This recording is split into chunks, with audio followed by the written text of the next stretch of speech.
Sizcə dünya tarixində ilk dəfə neft sənaye üsulu ilə harda çıxarılıb?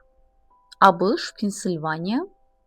Xeyr, bu hekayə Xəzərin sahilində, Küləklər şəhəri Bakımızda başlayır və dənizin ortasında qurulan bir şəhərlə davam edir. Bir damcı neft bu sadəcə bir maye deyil. O, milyon illərin səssiz tarixidir. Milyon illər əvvəl qədim dənizlərin dibində gözlə görülə bilməyən canlılar yaşayırdı. Tədricən bu canlılar məhv oldu, öldü, onların qalıqları isə qaldı. Səssizcə dənizin dibinə çökdü.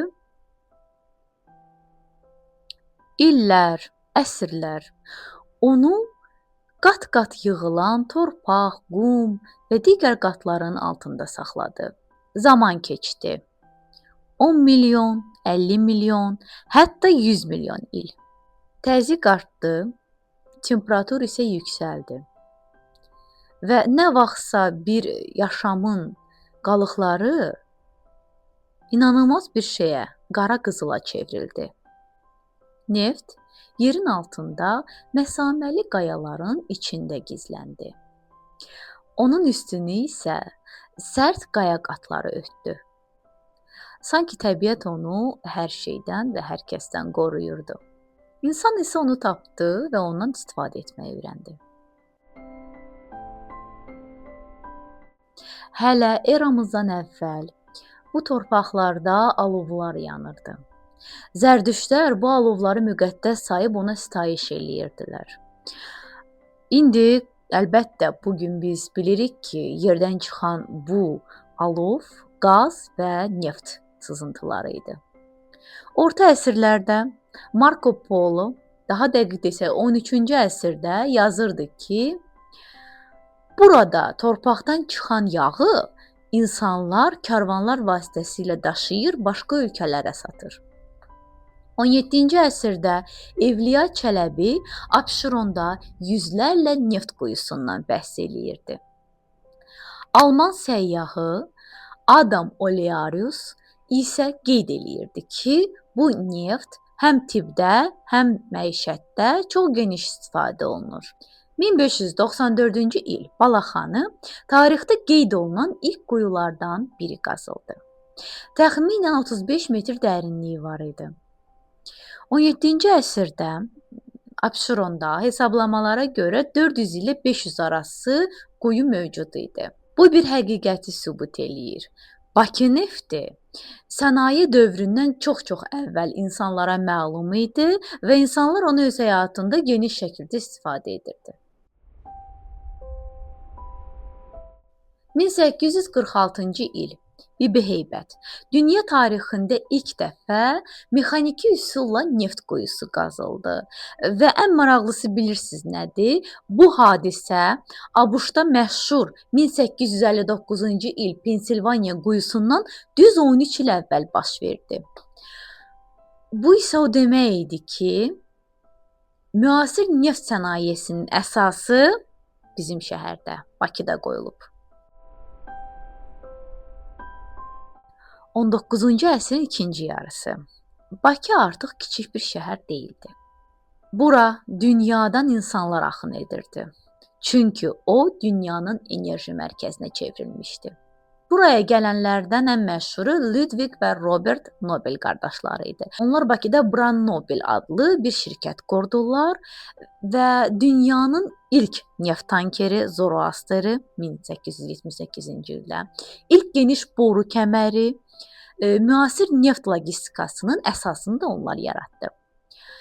Eyni zamanda Hacı Zeynalabdin Tağıyev, Musa Nağıyev, Murtuza Muxtarov kimi milyonçular da neftin sayəsində bu milyonları qazandı. Amma buna baxmayaraq öz xalqını unutmadılar. Onlar məktəblər tikdilər, teatrlar tikdilər, xəstəxanalar saldılar və ona görə də bu günə qədər xalqın yaddaşındadılar. 1901-ci il Bakıda 11 milyon ton neft hasil olunurdu. Bu dünya hasilatının 50%-ni təşkil edir. Təsəvvür eləyin ki, hər iki neft damcısından biri Bakının payına düşürdü. Bu tarixdə çox nadir görülən iqtisadi güclərdən idi. 1898-ci il Aleksandr Mişin Bakıda ilk sənədli film çəkdi. Bu görüntülər Balıqxanıda baş verən neft fontanından idi. Adı da elə Balıqxanıda neft fontanı adlanırdı.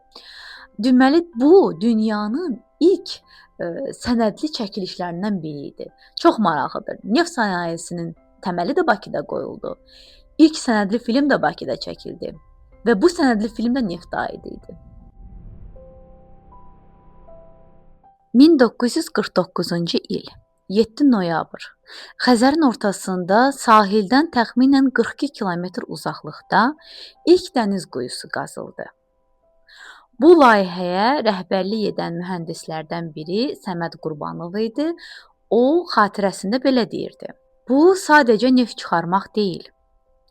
Bu insanın dəniz üzərində hökmranlıq iddiasıdır." Bəli, bu yer neft daşları idi. Neft daşları dünyanın ilk dəniz neft platforması sistemidir. Dünyanın ilk dəniz şəhəri 1950-ci ildə tikildi. Burada 16 mərtəbəli yaşayış binası, xəstəxana, kitabxana, kinoteatr, çörək zavodu və digər məntəqələr var. Platformalar arasında isə estakadalar var idi. Bu estakadaların uzunluğu təqribən 200 kilometrə çatırdı. Bu yolların bir hissəsi hələ də suyun altındadır. Əlbəttə, neft daşlarında həyat heç də asan deyildi. Burada qışda dalğaların hündürlüyü 10 metrə çatırdı. Həm də Xəzər dənizinin küləksiz bir vaxtı olmayıb. Güclü küləklər də maneə törədirdi. Onlar platformanı sirkələyirdi. İşçilər aylarla öz ailələrindən uzaq qalırdılar. Amma buna baxmayaraq bu şəhərdə minlərlə insan yaşadı, işlədi və bir tarix yazdı. Sovet dövründə neft daşları SSRİ-nin ən mühüm enerji layihələrindən biri idi. Neft daşları Xəzər dənizində digər yataqların kəşfinə yol açdı və sonradan Şimal dənizi və Meksika körfəzi kimi regionlarda da bu texnologiyadan istifadə edildi. Bakı sadəcə neft şəhəri deyil. Bu şəhər torpaqdan çıxan qara mayeni insan iradəsinin simvoluna çevirən bir tarixdir. Və neft daşları isə bu insanın dənizin ortasında qurduğu dəmir bir xəyalıdır. Danışan Bəxtiyar Muradovdur. Bəli, Bəxtiyar Muradov. Neft çıxdı. Qiyamətdir. Əla neftdir. Şokolad kimi. Sağ olun, sağ olun. Gedək uşaqlar. Gedək.